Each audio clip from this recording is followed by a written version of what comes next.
let's take a quick look at the market right now and kind of see exactly what we're doing. So currently just kind of came out of that New York lunch hour session, 10:12 a.m. Pacific Standard Time here in California. Now we're going to start off with the daily chart here. We're going to kind of see, what's exactly going on, where potentially can we be going, what is the market doing? So if we look at yesterday's price action, a little bit of an inside bar day, okay? Not only did we sweep the prior highs from the 19th, we swept them, but we could not hold. So again, are we looking at a little short-term distribution here? It looks like that, right? So if you're finding markets very, very difficult to trade because of the ranges, because things are wicking up, wicking down, coming right back to the middle of the range, this is why. So how do we kind of fix this? How do we navigate this market? Well, we need to be a lot more patient, okay? So having the urge to try to rush through things and try to, make as much money as we can, or pass this evaluation today, or, hit that number so we can get a payout, needs to kind of go to the wayside, okay? For just a little bit and just a moment in time, because right now the market, between the battle between bulls and bears, are trying to figure out, is this just a little bit of a pause before we push that next leg higher? Entirely possible. Or this could be a little bit of a rounding top. Again, remember, about 3 days ago, we reclaimed that daily 50-day moving average. That's a very big level.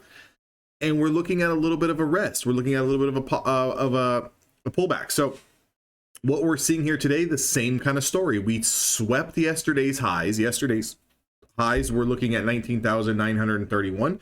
We swept those highs. And we put in a high today of 19,981. So we swept those highs by around 50 points. Now, there was some good money to be made in that particular sweep of the prior day's highs. I would definitely recommend be trading on the micro side of things. That way we don't completely get obliterated, but we're pulling back. So this is day 2, where we're sweeping the prior day's highs, but not holding that level. So that needs to raise a little bit of a red flag and a little bit of a concern, because until we have a candle on a daily time frame that closes above a prior day's highs, it's nothing more than an inside bar day. Now, if we start to lose and we close below a prior day low, now we're gonna need to start to look to the downside. What the Nasdaq has in its favor right now is this rising short-term demand, right? Our support system of the 5-day moving average is right here. So you can see we've got that short-term support right around 19,700 and let's call it 40s, right? And then right below that, we've got that big level of 19,650, which is that 50-day moving average. Now, if the market cannot hold the 50-day moving average going forward, whether it's to close the week or heading into next week, and we start to give it up and we close below that, that's where things can get a little dicey, because below that, our next support is sitting at around 19,200. So we definitely got 400, 500, 600 points to the downside. So we need to be thinking, we've got to be trading to the downside, maybe ignoring some of those pops and looking for those rejections. Right now, as it's kind of standing, we still have to give all credit and all benefit to the bulls, okay, looking to kind of buy these dips, but we need to be pulling our foot off the gas a little bit here, maybe not taking as many trades. Maybe we're going to have to ignore some setups that you've been taking, ignore some setups that have been working for you in the past 2, 3, 4, 5 weeks, because the conditions are starting to change. Now, if you want to be a good trader, you have to understand that conditions and market conditions are going to change on a day-by-day, week-by-week, quarter-by-quarter basis. So if we're not able to make these adjustments in real time, and for one thing, control our emotions and what we're doing wrong, what a lot of traders tend to do when they get caught up in this kind of environment is they lack confidence. They lose confidence in everything that has got them to this particular point. What I was doing is not working. Everything that I'm trying to do, every change that I'm trying to make is not really working. It's not necessarily that changes aren't working. It's the right change hasn't been made yet. For me, it's taking a lot less trades. Today, I only took 3 trades. 3 very, very small scalps, and I'm probably going to have to live and eat and sit with this. because until I start to see price action that fits my strategy a little bit better and fits my emotions a little bit better, there's no sense in me running my head into the wall. So again, what I'm looking at here from a top-down analysis is I'm looking at a start of distribution. Normally distribution lasts anywhere between 3 and 5 days. Sometimes it lasts longer, sometimes it's only a couple days. But the average distribution period lasts between 3 and 5 trading days. So we could see a little bit of this same song and dance where the market kind of goes up and tests the previous day high and then gets rejected, or comes down to the previous day low and then bounces.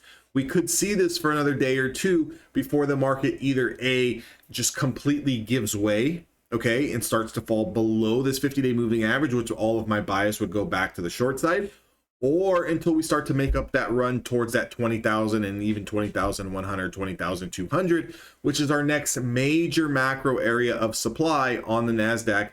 And it's that linear regression and upper Bollinger Band on the daily time frame. If I was to kind of zoom out here and look at the weekly chart looks absolutely strong. It looks like we're on a 3-day push higher, or 3-week push higher here.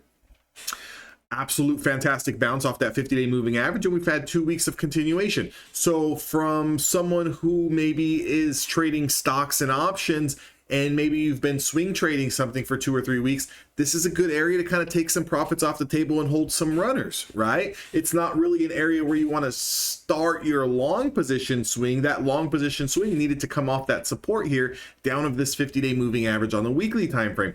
So again, the farther we get away from that initial bounce, that initial support, the more hesitant we need to be. Now again, you can see on a weekly time frame, if I was to pull up a fib, right, if I was to just drop a fib here and I go from the highs all the way down to where we bounced, okay, on the weekly time frame, you're going to see this is over a 61.8% retracement. So this is already a good dead cat bounce. Now again, it's still a dead cat bounce until we take out a previous swing high, which is over 20,900. So we've got a long ways to go there.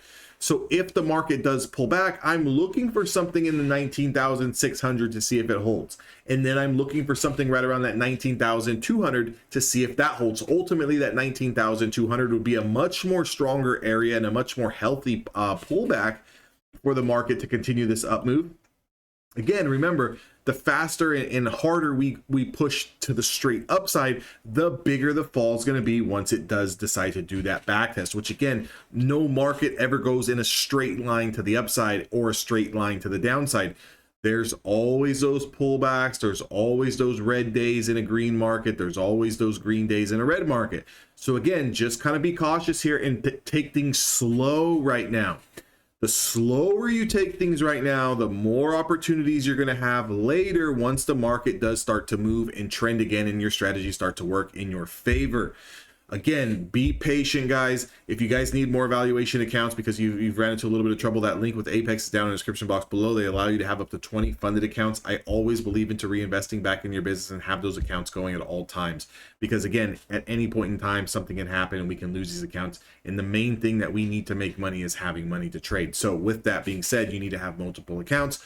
Also, if you guys are looking to join a community and get access to some of my private lessons that are not on YouTube and get access to trade with another group of great traders, of really good people that are very supportive, that link is down in the description box below at Evolution Traders. And I'll see all of you guys on the next video. By the way, guys, we're on the road to 8,000 subscribers. If you could do me a favor, make sure to hit the bell notification so every time I drop a video, you guys get alerted. Also, make sure to hit the subscribe button. We're trying to get to those 8,000 subscribers, hopefully by the end of next month. And also hit that like button. It really helps out the YouTube algorithm. Get this video out to more people. I will see all of you guys on the next video.